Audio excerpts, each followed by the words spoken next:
Hello everyone, আমি পৌশালী। তোমাদের সকলকে জানাই আমার একটা নতুন ব্লগে অনেক অনেক স্বাগত। আর আজকে এরকম মেঘলা একটা দিন দিয়ে শুরু করছি। এখন বাজলো সকাল 8টা। হ্যাঁ, 8টা থেকেই দেখে বুঝতে পারছো আকাশে কি ঘন পরিমাণে মেঘ হয়েছে। আর এখানে আমাদের ঘরের সমস্ত বালিশগুলো মা বারান্দায় দিয়ে দিয়েছে রোদের জন্য, কিন্তু এই সময়তেই মেঘ করে গেছে। এত মেঘ করেছে যে কোনো মুহূর্তে বৃষ্টি হবে, ঝড় বৃষ্টি হবে। তো এই যে ব্লগটা দেখছো এটা হচ্ছে Sunday. Sorry for late upload, but আমার কিছু কাজ ছিল যার কারণে আপলোড দিতে ব্লগটা একটু দেরি হলো। আশা করছি তোমাদের পুরো ব্লগটা ভালো লাগবে, দেখতে থাকো আর কেউ স্কিপ করবে না, পুরো ব্লগটা দেখবে। আর আজকের ব্লগটা কেমন লাগলো অবশ্যই জানাতে কেউ ভুলবে না। যারা ফেসবুক থেকে আমার ব্লগটা দেখবে অবশ্যই ভালো লাগলে পেজটাকে ফলো করে দিও।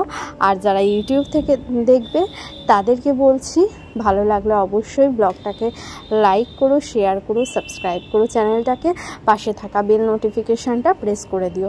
ছাদে এসেছি, দেখো এখানে উচ্ছের বীজ দিয়ে মাটিটা পুঁতেছিলাম, তো এখানে দেখো কয়েকটা চারা বেরিয়েছে। আর এখানে বেগুন গাছে আমার ফুলও এসছে, বেগুন ফুল, হয়তো বেগুন হবে। আর কুমড়ো গাছগুলো আস্তে আস্তে বেড়ে উঠছে। এবারে কিন্তু সময় এসে গেছে একটু মাটি দিয়ে অন্য জায়গায় কুমড়ো গাছটা ট্রান্সফার করব। আর ওই যে বললাম বাজারে বেরোনোর আগে দেখো ঠিক আগের মুহূর্তে এত বেশি পরিমাণে বৃষ্টি হয়েছে, চারিদিকে শুধু জল, আমাদের উঠোনটা ভর্তি হয়ে যাচ্ছে জলে। তো রাস্তাতেও বিশাল পরিমাণে জল জমে গেছে। আর যে তুলসী গাছগুলো, এই তুলসী গাছগুলো কদিন পরেই তুলে দেবে, কারণ এই তুলসী গাছগুলো এমনিও না কেমন শুকনো হয়ে গেছে। তো নর্দমাগুলো দেখে বুঝতেই পারছো বাড়ির ভেতরের গলিটাতে পর্যন্ত জল হয়ে গেছে। কি সাংঘাতিক পরিমাণে যে বৃষ্টি হয়েছে আজকে, কি বলবো। আর নর্দমাগুলো যা অপরিষ্কার, কি বলবো, জলটা দেখেই বুঝতে পারছো।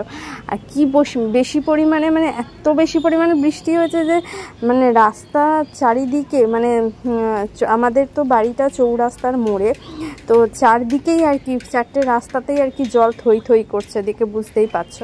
অনেক ছোট ছিলাম যখন, তখন এরকম একবার জল জমেছিল, আর এই এখন একবার। আমার কিন্তু এমনি বর্ষাকাল ভালোই লাগে। তো বাজার থেকে নিয়ে চলে এসেছি মাংসটা ধুয়ে রেখেছি। এখানে ভাত উপর দেওয়া হয়ে গেছে। হ্যাঁ, সকালই রান্না হয়ে গেছে। এখানে মাংস সমস্ত জোগাড় করে রেখেছি, আদা রসুন পেঁয়াজ আলু সব কেটে দিয়েছি। এবার বাটনাটা বেটে জাস্ট আমি মাংসটা কষাতে বসাবো। আর মাংস রান্না আর তোমাদের সাথে সেইভাবে শেয়ার করছি না। এখানে দেখো মাংসের লাল আলু ভাজতে দিয়েছি। এখানে আমের চাটনি হবে, তাই আমটা সেদ্ধ করে নেব। আর এখানে খাওয়া দাওয়ার পর মা যেটা করছে, এখানে একটুখানি ঠাকুরের বাসনগুলো, যেগুলো ভাইয়ের পুজো হয়ে যাওয়ার পর অবশ্যই, কারণ তার আগে তো করতে পারবে না। আর খাওয়া দাওয়ার পর অনেকটা সময় হাতে ছিল, আজকে 2:15-র মধ্যে খাওয়া দাওয়া কমপ্লিট হয়ে গেছে। এখন বাজলো 3:10। তো মা বলল যে একেবারে স্নান যখন করেই নিয়েছিলাম আর খাওয়া দাওয়াও হয়ে গেছে, হাতে অনেক সময় আর শুয়ে থাকবো না, তাই ঠাকুরের বাসনগুলো অনেক দিন পরিষ্কার করা হয়নি, তাই একটুখানি পরিষ্কার করে নিই। তো সেটাই করছে। আর আমি আর ভাই যাব গঙ্গার ঘাটে। তো চলেই এসেছি গঙ্গার ঘাটে। এখানে কিন্তু এখন গরমকাল বলে ওই 3:30-4টে থেকেই অনেকেই আসে কিন্তু একটু গা ধুতে বা স্নান করতে, কারণ যে পরিমাণে গরম পড়েছে এখন যদি গা না ধোয়া যায় সাংঘাতিক। আর কি সুন্দর দেখো জলটা, এত ঠান্ডা, পায়ে না লাগিয়ে থাকতে পারলাম না। আর মা গঙ্গার জল তো যখন গেছি একটু মাথায় শরীরে ছেটাতেই হবে।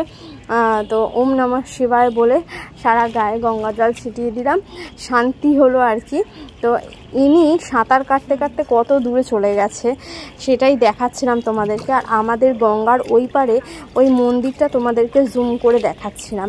এত ভালো মন্দির ওখানে আছে যে কি বলবো। তো চলো বাড়ি ফিরে দেখা হচ্ছে। তো বাড়িতে অনেকক্ষণ চলে এসেছি। এখন সন্ধেবেলা, এখন বাজলো 6:30।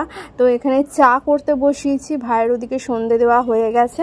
এখানে চা হচ্ছে, চাটা খেয়ে দিয়ে নিয়ে আবার একটুখানি বেরো হব, ওই 7:30-8টা নাগাদ বের হব, একটুখানি দোকানে যাব আর কি, কিছু কেনাকাটা আছে সেগুলোই করব।